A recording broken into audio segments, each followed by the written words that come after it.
Okay, so today I will be reading the chapters from the Cry of Fear wiki. Chapter 1, Lost in City. Simon wakes up in an alley after being struck by a car. Wondering how he got there, he receives an SMS from his mother telling him to get home quickly. Then he starts to make his way home, but when he reaches a hall stained with blood, he's attacked by a deformed, switching man who's armed with a hammer. Simon stabs him to death and, shocked, wonders who the man was. He tries to call the police, but he's unable to make a call since there's no signal. After reaching the back part of a building, he receives another SMS, but not from his mother, but from an anonymous person who asks Simon for help in the apartments. Simon then enters the apartment, and the anonymous person sends him another message telling him he's on the 4th floor. Simon begins to explore the building while he finds many disturbing things. Creatures that look like children armed with knives, women whose arms and legs are replaced with spikes, ghostly women who give Simon an uncontrollable urge to kill himself. Wow. And various written by what seems to be a deranged man who takes delight in torturing, abusing, and killing the children and some adults who live in the building. After reaching the 4th floor, he enters the apartment of the mysterious Thunder, who he finds deceased in a bathtub full of his own blood. After trying to find a way to get out, he activates the building's elevator. Simon reaches the bottom floor of the building, only to find himself in a sick and bloody version of the apartments.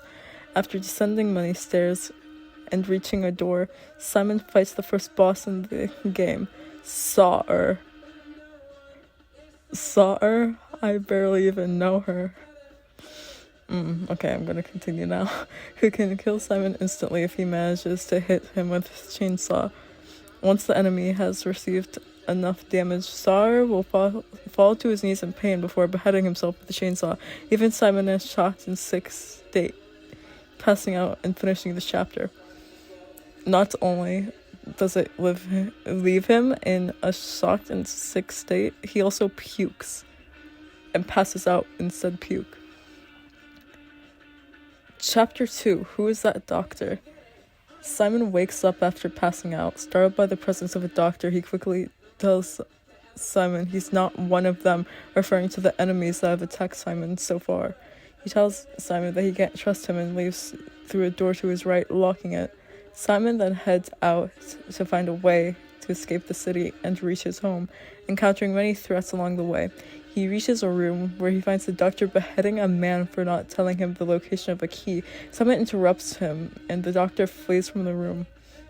After he flees, an enormous and grotesque creature known as Mace shows up. It shows Simon that he has the key before swallowing it. Go. Simon then electrocutes the creature and kills it, and proceeds to find a saw and cuts open the creature's stomach to obtain the key. As he continues along his way, he enters another nightmare, this time with a rusty and bloody hallway and messages on the walls asking him if he likes it, saying that he never wanted this. He then reaches the hallway where several hands protrude from the door, damaging Simon. He runs as fast as he can to get out, and after escaping, he sees a flashback of a street corner full of ambulances and police cars, detailing the incident in which he was hit by a car. Simon wonders if it's a hallucination or if he's going crazy. Chapter 3, The City is Not Safe. Simon proceeds to another part of the city where he receives an SMS from his mother telling him to get home quickly as she's worried about him.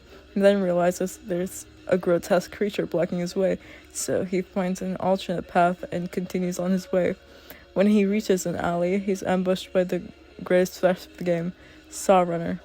Simon manages to escape this creature after passing through many alleys and jumping to a lower place where the monster can't catch him. For now. He then proceeds through a park into another part of the city, where he receives a call on his phone. Simon answers the phone, but the signal makes the call almost inaudible. Hearing the callers on the roof, Simon then proceeds to the roofs of the building, where he finds himself with his only friend and secret love interest, Sophie. The two have a conversation on the rooftop, Sophie thanking Simon for this fucking ad, man. Where is it? Well, okay. Come on. Okay. Anyways. The two have a conversation on the rooftop, Sophie thanking Simon for making her life a bit more bearable in the school, as she was bullied by her classmates and he was the only boy who was kind to her. Simon replies that he helped her because he liked her, but never had the courage to tell her until now. Sophie replies that she likes him too, but only as a friend and nothing more. He then asked her if she was the one who called him. Sophie saying that she called him to get away from it all. Simon fails to understand this immediately, asking her what she means. Sophie then replies that he knows full well what she means, before she jumps off the edge of the roof and dies, leaving Simon in a shocked state. As he peers down, a new creature appears, Carcass. I don't know why I paused so suddenly. Who serves as a boss. Simon blames the creature as the cause of Sophie's suicide. The player can choose to fight Carcass or escape, and the oh my god, and the decision affects the ending of the game. Simon then heads down to the place where Sophie's body is. The moment he gets there, he sees another flashback where Simon confesses his feelings to Sophie, but she tells Simon to let her go, marking the end of the chapter. Chapter 4, Drowned in Sorrow. Simon gets a keycard from Sophie's body and proceeds to find a way home. My nose itches. And proceeds to find a way to get home. He reaches the subway station, but the door is locked and fuse is required to open it. Simon then travels to Harbor College, where he finds a fuse while being ambushed by enemies known as Faceless. He manages to survive the ambush and escapes the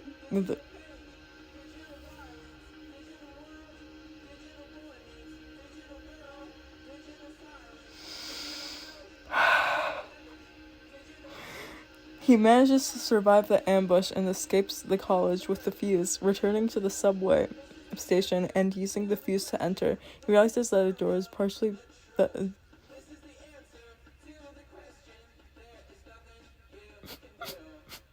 Come on. He realizes that a door is blocked by the same grotesque monster that blocked his way earlier and proceeds to